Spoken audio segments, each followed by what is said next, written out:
Assalamualaikum warahmatullahi wabarakatuh. Pada kesempatan kali ini, kami akan menjelaskan tentang apa itu cahaya dan penerapannya dalam bidang biologi. Dalam kelompok kami, ada 4 orang, yaitu Hadi Supriyanto, Nurul Izzatin Miswah, Tiara Rarasonodia, dan Yosefa Meing Siung Ajit. Yang pertama, kita akan menjelaskan tentang apa itu cahaya. Pengertian cahaya. Cahaya adalah suatu bentuk energi yang mendukung kehidupan, dapat dilihat oleh mata dan dapat dipindahkan dari satu tempat ke tempat lainnya. Cahaya memiliki sifat-sifat, yaitu yang pertama, cahaya dapat menembus benda bening, cahaya dapat dipantulkan, kemudian cahaya dapat merambat lurus, cahaya dapat diuraikan, dan cahaya dapat dibiaskan. Dalam pemantulan cahaya ada dua, yaitu pemantulan teratur dan pemantulan baur. Berikut ini adalah gambar dari pemantulan cahaya.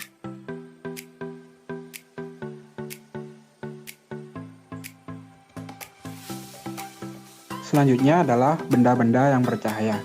Yang pertama, benda bercahaya. Yang kedua adalah benda tidak bercahaya. Yang ketiga adalah benda buram. Yang keempat adalah benda transparan, dan yang terakhir adalah benda tembus cahaya. Penerapan cahaya dalam biologi. Yang pertama, penerapan cahaya pada mata. Mata menjadi alat optik yang paling penting pada manusia atau makhluk hidup. Sebagian besar pengetahuan kita tentang dunia di sekeliling kita didapat melalui mata. Indera penglihatan terdiri dari 3 komponen utama. Mata yang memfokuskan bayangan dari luar menuju retina yang peka terhadap cahaya, kemenjutaan saraf yang menyalurkan informasi jauh ke dalam otak, dan koreks penglihatan, bagian dari otak tempat semua dipadukan. Kebutaan terjadi apabila salah satu dari ketiganya tidak berfungsi.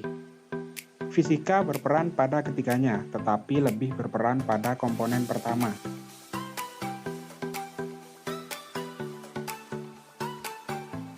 Selanjutnya adalah bagian-bagian mata.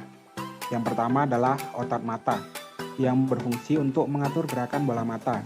Yang kedua adalah kornea, fungsinya menerima rangsang cahaya dan meneruskan ke bagian mata yang lebih dalam.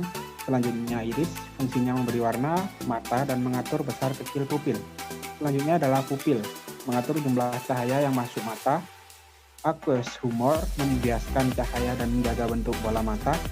Lensa mata, fungsinya memfokuskan cahaya agar bayangan jatuh pada bintik kuning.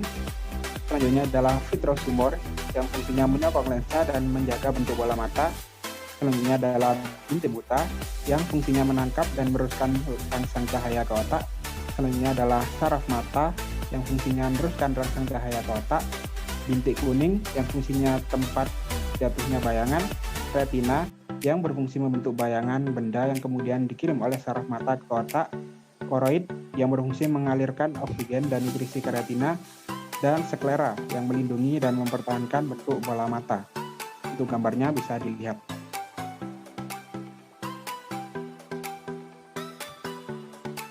Sistem optik pada mata. Mata dapat bekerja secara efektif menerima cahaya dengan rentang intensitas yang sangat lebar saat siang hari sampai malam, yaitu sekitar 10 miliar.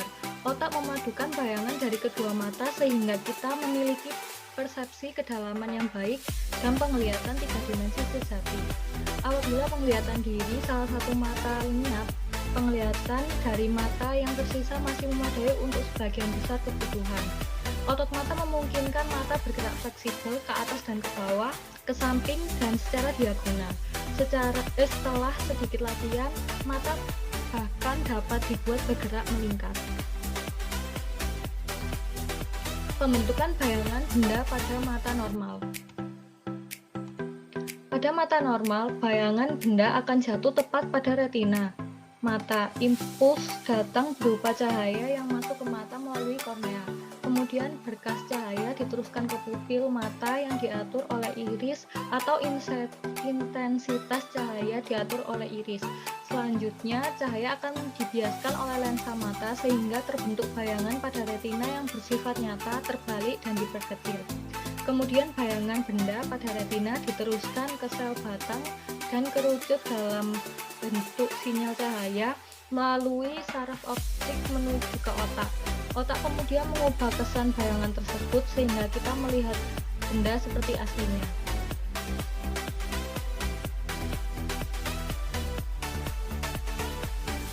Pembentukan bayangan benda pada penderita miopi atau rabun jauh. Penderita rabun jauh atau miopi tidak dapat melihat benda yang letaknya terlalu jauh secara jelas.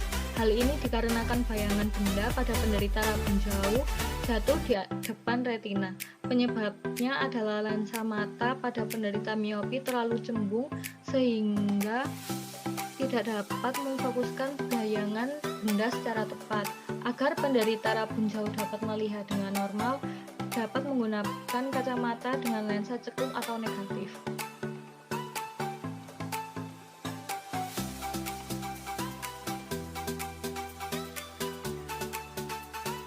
Pembentukan bayangan benda pada penderita hipermetropi atau rabun dekat. Penderita rabun dekat atau hipermetropi tidak dapat melihat benda yang letaknya terlalu dekat secara jelas. Kondisi ini dikarenakan bayangan benda pada penderita rabun dekat jatuh di belakang retina. Penyebab rabun dekat adalah lensa mata yang terlalu menipis sehingga tidak dapat memfokuskan bayangan benda secara tepat. Penderita rabun dekat dapat melihat secara normal dengan bantuan kacamata lensa cembung atau positif.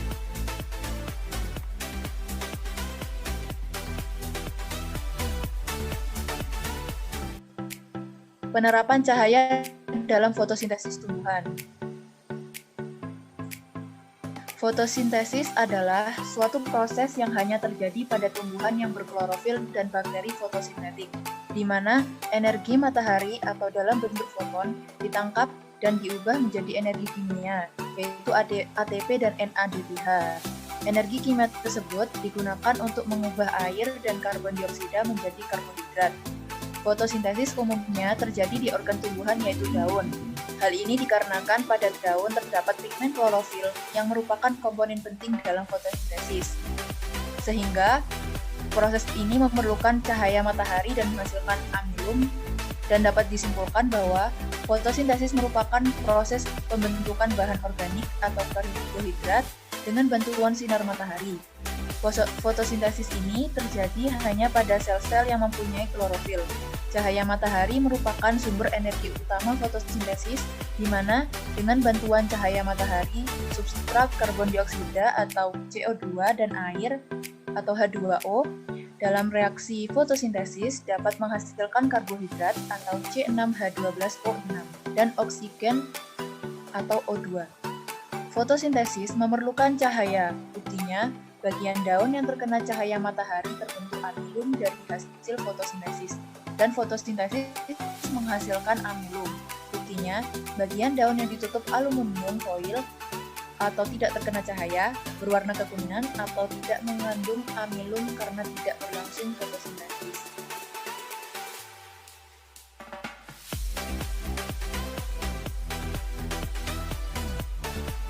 Lalu, penerapan cahaya dalam pembentukan vitamin D dalam tubuh manusia. Prosesnya yaitu, terik sinar matahari tidak selalu berdampak negatif. Paparannya di pagi hari memiliki sifat bagi kesehatan tulang karena menjadi sumber vitamin D. Paparan sinar matahari yang baik adalah sinar matahari pagi hari, sebelum pukul 8 pagi. Pada jam tersebut, matahari akan memberikan sinar yang bermanfaat bagi tubuh. Pancarannya mampu mensintesis menjadi vitamin D dan bermanfaat untuk kesehatan tulang dan pembentukan kalsium. Pada waktu berkas sinar ultraviolet mengenai kulit, maka sinar ini akan disaring di kulit. Di bawah kulit terdapat sejumlah besar simpanan kolesterol. Sinar ultraviolet mengubah simpanan kolesterol ini menjadi vitamin D. Dengan bertambahnya tingkat vitamin D dalam tubuh karena terkena sinar matahari bisa meningkatkan penyerapan kalsium. Ini mendorong pembentukan dan perbaikan tulang dan mencegah penyakit seperti rakitis dan osteomalacia atau pelembutan tulang yang tidak normal. Sekian pemaparan dari kelompok kami. Bila ada kurangnya, mohon maaf. Wassalamualaikum warahmatullahi wabarakatuh. Terima kasih.